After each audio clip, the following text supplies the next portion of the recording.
The CMP sensor, also known as the camshaft position sensor, is a key part of your engine system.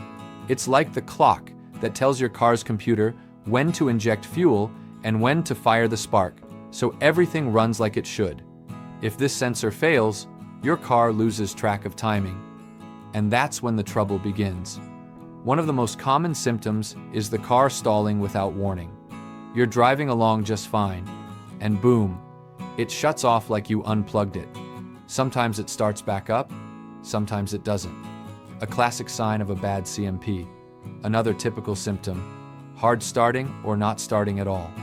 You can turn the key 100 times and the engine cranks, but it just won't fire up. It's like the car is saying, "I don't know when to start, no one's telling me." You might also feel jerking or hesitation when you accelerate. You're driving, you hit the gas, and it feels like the car is hesitating, stumbling, or stuttering. That happens because the engine isn't properly synchronized. If you notice your car losing power, especially going uphill or when trying to accelerate quickly, that's another clear sign.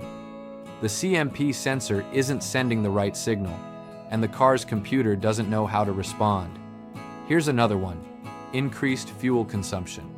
If you find yourself hitting the gas station more often without changing your driving habits, the sensor might be sending bad info, making your car burn more fuel than it should. And don't forget the check engine light.